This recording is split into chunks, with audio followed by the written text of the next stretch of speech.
Okay. Could you tell us a little bit about yourself?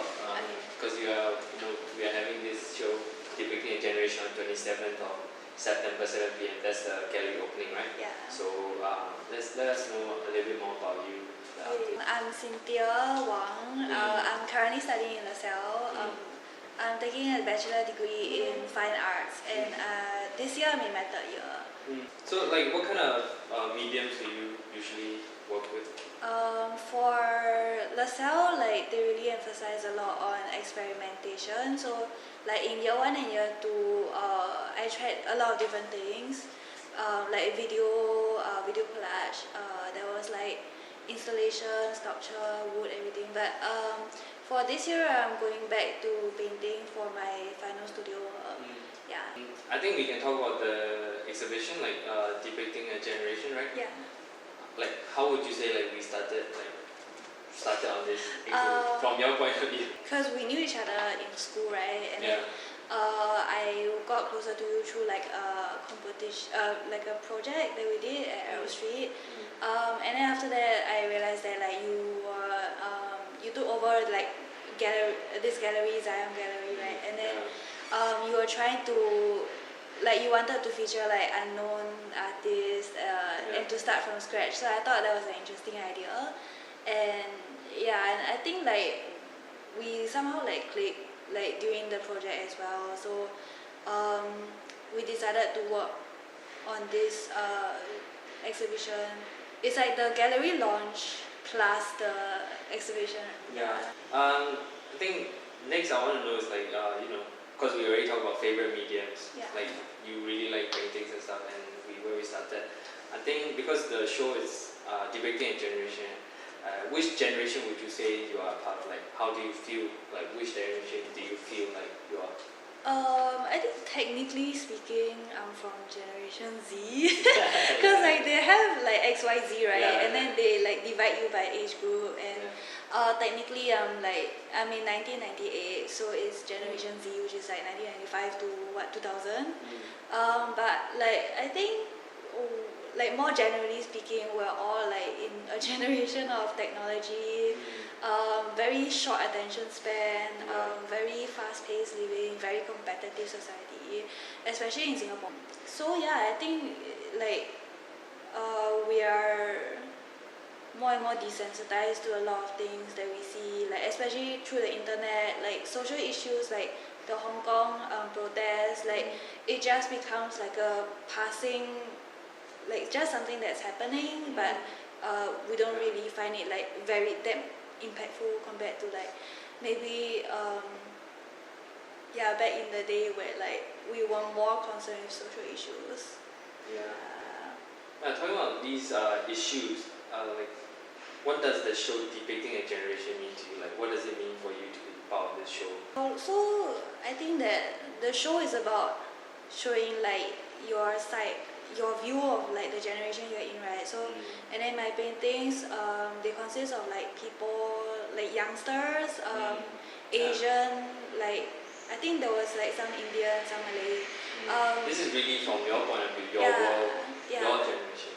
Like basically Asian demographic, but they are featured in clothes like inspired by Game of Thrones costumes and like the Tudors, Anna Karenina, all these like period films and dramas.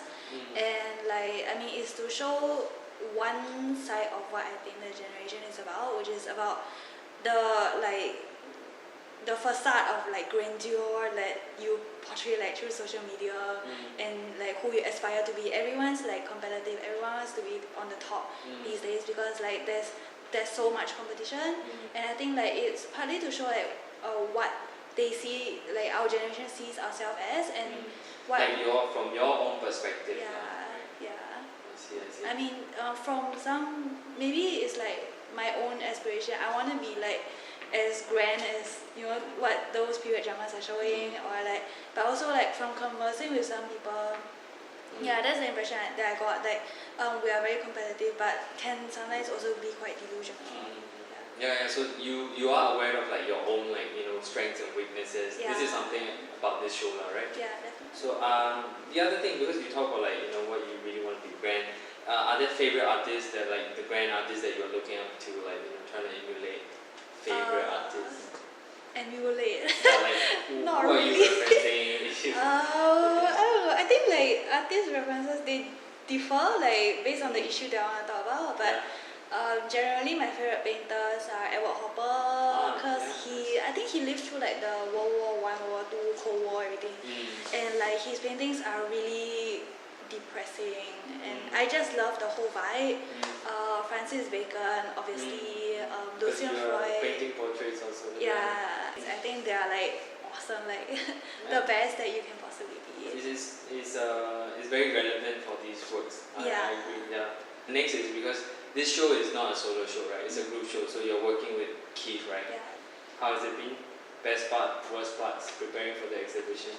I wish that maybe personally I could have like reached out more to understand and then to actually structure the exhibition around like a collaboration instead of like a coexistence of two artists' artworks. I think Keith, like as a person, is easy to talk to. So that's one of the best parts about working, because like your personality has to click. If not, like it's just like gonna fail. It's just not gonna be a pleasant experience. If you were not an artist, what would you most likely be doing now instead? This is the fun part where Oh, okay. Probably. Wait, let me think. I used to want to be a lawyer when I was young. Good, Yeah, partly because of the money, but also because like I'm a really competitive person, so I felt that like law or like psychology was something that if I really work at it, I could like work up to a PhD, and because like I came from an academic background also, so probably like into law or psychology, but not too sciencey because I was like bad at science. So. You think maybe we can see this character in your works, like this competitiveness and this who you are as a person? Hopefully. You think your work show? I don't know. I think like because if I paint like myself, right, like in leisure, when I paint leisurely, it's very detailed. Then because like I want it to be perfect, but then when I'm doing like let's say studio work now, I'm trying to like let go, like use looser strokes and be less focused on details, but rather the mood. I think it's harder to show, but then because I think I tend to be quite hard on myself also. So like I'll just obsess over like whatever I was working on. I think that aspect comes through this like competitive, being perfectionist kind of thing. Yeah. Okay.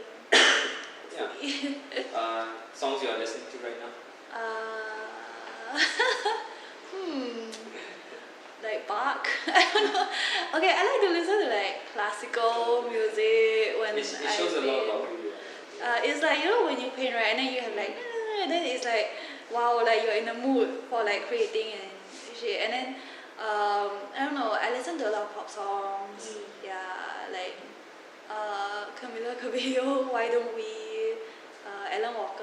Yeah, it's like a variety. Yeah. So for this show, of course, we came up with like Depicting a Generation, and we try to put like Keith and you together and like really work together. What are the issues and like themes, subject matters like you usually are concerned with?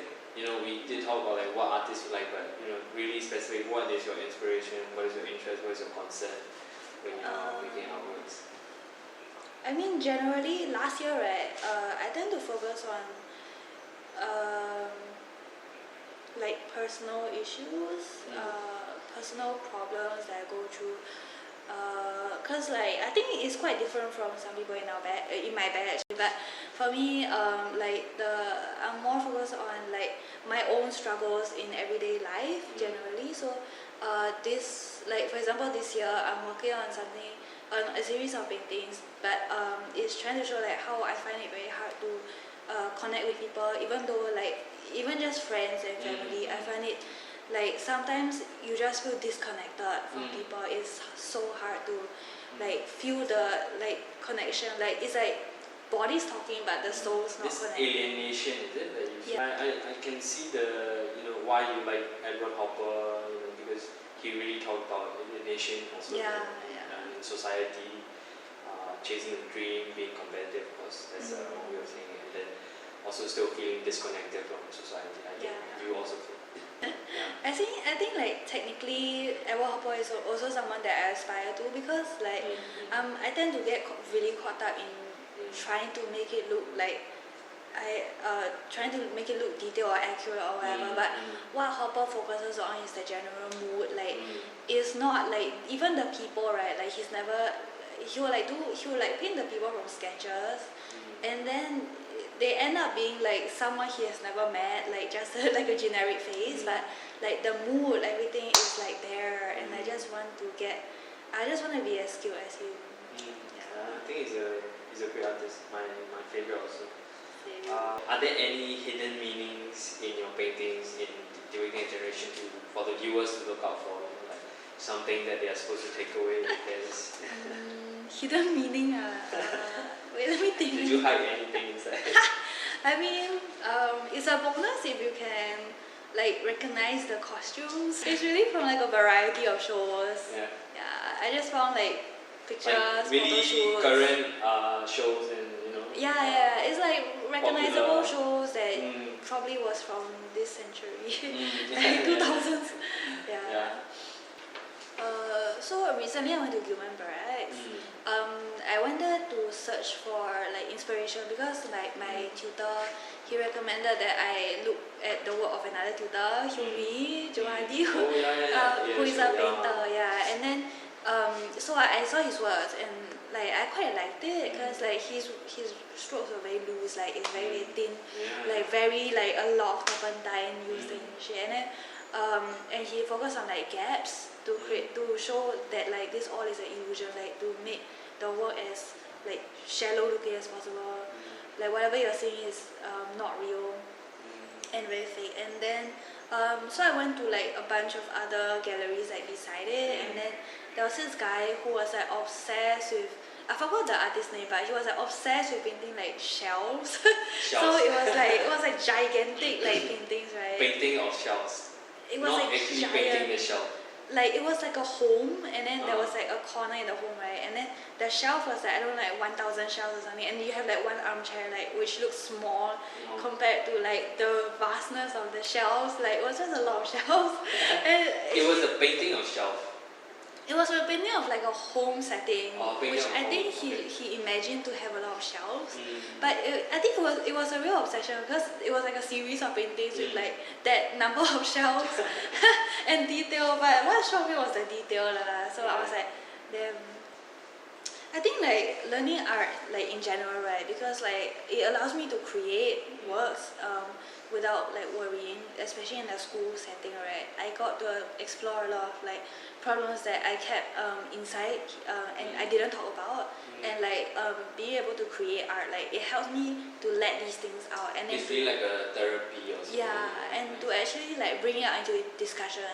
If not that, a lot of these issues would be unresolved. And then it has actually really helped me like as a person to grow, like to overcome like a lot of like grudges that I've been holding for years, and a lot of unhappiness that I kept inside. And then I've actually learned to like let go of these unhappiness and then like come to terms with it. And then art is like a way for me to control my own fate, so I don't have to. I think I agree with you. It's great.